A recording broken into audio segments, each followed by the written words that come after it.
Imagine slicing your finger while chopping onions tonight. Blood everywhere. What do you reach for? A Band-Aid, right? You peel it, stick it, and boom, you're back to dinner in seconds. But what if I told you there was a time when that tiny miracle didn't exist? What if I told you the entire world once fumbled with loose gauze and sticky tape that fell off the second you moved? Can you imagine a world without Band-Aids? No quick cover for paper cuts, no protection for kids' scraped knees, no battlefield essential that saved millions? That world existed until one man's love for his wife turned a kitchen accident into a global revolution. Welcome to TheInventIQ, the channel where we uncover the dramatic, heart-pounding stories behind the inventions that changed humanity. Today, we're diving deep into Band-Aid, the love story behind the world's quickest fix. You're about to discover who really created it, the heartbreaking obstacles that almost buried the idea, how one simple prototype exploded into a billion-dollar empire, and why this sticky little strip still saves lives every single second. Stick with me for the next 12 minutes, because by the end, you'll never look at that little beige rectangle the same way again. This is the invention that literally stuck with the world. Let's go back to 1920. Picture a cozy kitchen in New Brunswick, New Jersey, 1917. A young bride named Josephine Frances Knight Dickson is learning to cook for her new husband, Earle. She's excited, she's in love, but oh boy, is she accident-prone. Knives slip, hot pans burn. Every single day she comes home with another cut or blister on her fingers. You know that feeling, right? You're rushing dinner and ouch! Back then, there was no easy fix. People used separate pieces of gauze and surgical adhesive tape. You had to cut everything yourself, layer it perfectly, and pray it stayed on. For Josephine, it was impossible to do alone. Every night, her devoted husband Earle, a hardworking cotton buyer for Johnson & Johnson, would come home from the factory and carefully bandage her latest wound. Tape here, gauze there, wrap, repeat. It took forever. And the next day, it would slip off the second she washed a dish or stirred a pot. Imagine living like that. Every minor injury turning into a whole production. Josephine wasn't alone. Millions of housewives, kids, workers suffered the same frustration. But for Earle Dickson, watching the woman he loved struggle every single day, it broke his heart. He knew there had to be a better way. Little did he know, his love was about to invent the solution the entire planet was waiting for.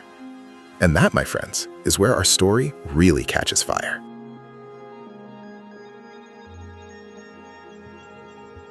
It's late 1920. Earle is sitting at the kitchen table after another long day sourcing cotton for Johnson & Johnson. Josephine has just nicked herself again. He's wrapping her finger the usual clumsy way when suddenly, click, the idea hits him like lightning. What if, he thinks, I pre-make these things? He grabs rolls of the surgical adhesive tape his company already made, the good sticky stuff. He cuts it into long strips. Then he takes sterile cotton gauze, folds it into neat little pads, and places them at regular intervals right down the center. To keep the sticky parts from gluing together when rolled up, he covers everything with crinoline fabric, that thin protective layer. Finally, he re-rolls the whole thing like a giant bandage tape dispenser. Now Josephine could simply unroll it, snip off a perfect piece with scissors, and slap it on herself. One-handed, no help needed. No more nightly bandage rituals, no more slipping gauze, just cut, stick, done. Can you imagine the look on her face the first time she tried it? Pure relief, pure love. Earle didn't patent it yet. He didn't even think it was revolutionary. He just wanted his wife to stop hurting. But this simple homemade strip, it was about to change medicine forever. Here's the first mind blower. That exact prototype design, gauze pad in the center, protective crinoline, easy tear strip, is literally still the Band-Aid you use today, over 100 years later. One man's love for one woman created a standard that billions still rely on.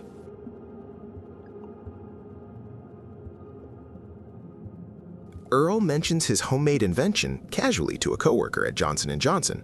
The guy's eyes light up. You gotta show the big bosses. So Earle marches into the office of the Johnson brothers, the very men who founded the company that made the tape he used. At first, they weren't impressed.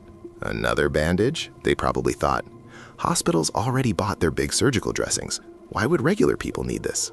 Then Earle does something brilliant. He takes one of his prototypes, slaps it right onto his own arm, one-handed, in front of them. No assistant needed, no scissor struggle, perfect coverage. Stays put, the boss's jaws drop. They see it instantly. This isn't just for wives in kitchens. This is for factory workers, kids, soldiers, everyone who gets hurt when they're alone. Self-applied, sterile, ready in seconds. They greenlight production immediately. 1921, the very first Band-Aid brand adhesive bandages hit stores. Handmade, 18 inches long, 2.5 inches wide. Consumers had to cut their own pieces. But the name? Band-Aid. Simple, perfect, it's stuck. Key takeaway? Sometimes the biggest inventions aren't born in fancy labs, they're born in love and proven with one bold demonstration.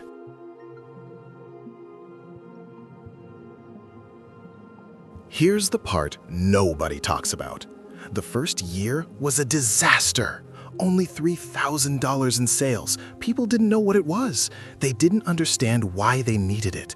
The giant 18-inch strips felt weird to regular folks.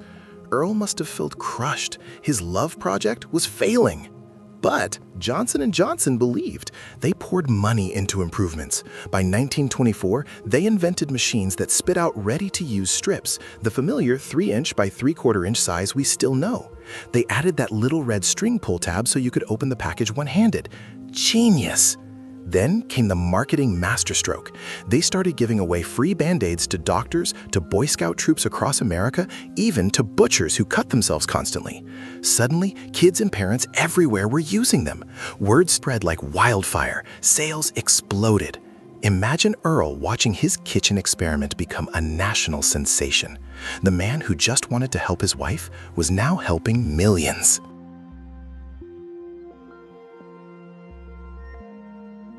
In 1926, Earle Dickson finally received U.S. Patent 1612267 for his surgical dressing. It protected the exact design, the offset gauze, the crinoline facing strips that kept everything sterile. No one could copy it. That same year, the famous round tin debuted. People loved it so much that empty tins became collector's items, holding buttons, marbles, even baseball cards. The tin became part of American childhood. Waterproof versions arrived in 1932, decorated stars and stripes in 1956 for kids, but the core stayed true to Earle's original love hack. By the time Earle retired as vice president in 1957, Band-Aids were a household name. He sat on the board until his death in 1961. One man, one patent, 1 billion lives protected.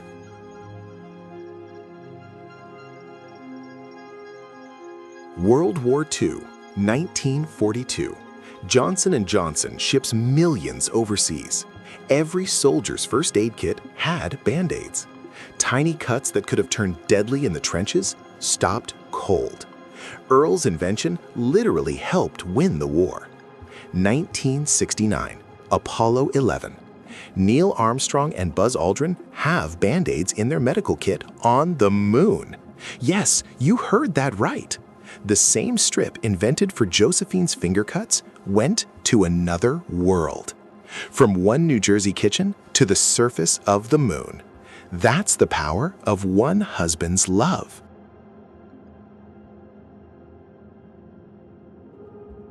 Today, over 100 billion Band-Aids produced. The 1 billionth was made in the year 2000. We have waterproof, flexible skin flex for texting with a paper cut, character bandages, and in 2021, R-tone bandages in multiple skin tones, so everyone feels seen. Fun fact number 1, the famous jingle, "I am stuck on Band-Aid brand 'cause Band-Aid stuck on me," was sung by John Travolta and Terry Garr in 1975 and composed by Barry Manilow. It won a Clio Award. Fun fact number 2, the original tin is in the Museum of Modern Art collection. Yes, a Band-Aid tin is modern art.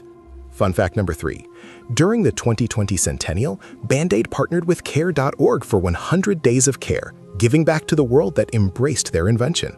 Fun fact number 4, Band-Aids are now in space stations, disaster kits, and every bathroom drawer on Earth. The little strip Earle made for Josephine? It's still the quickest, cheapest, most reliable fix we have.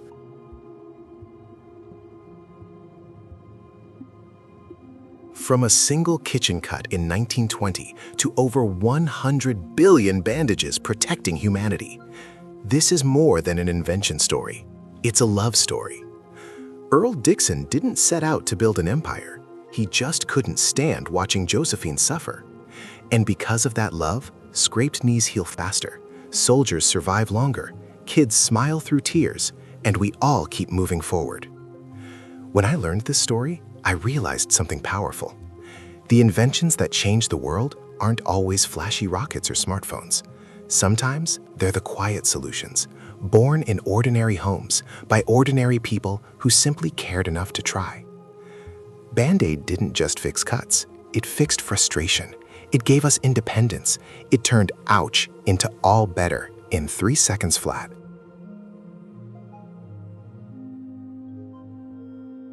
So, next time you reach for that little strip, pause for 1 second.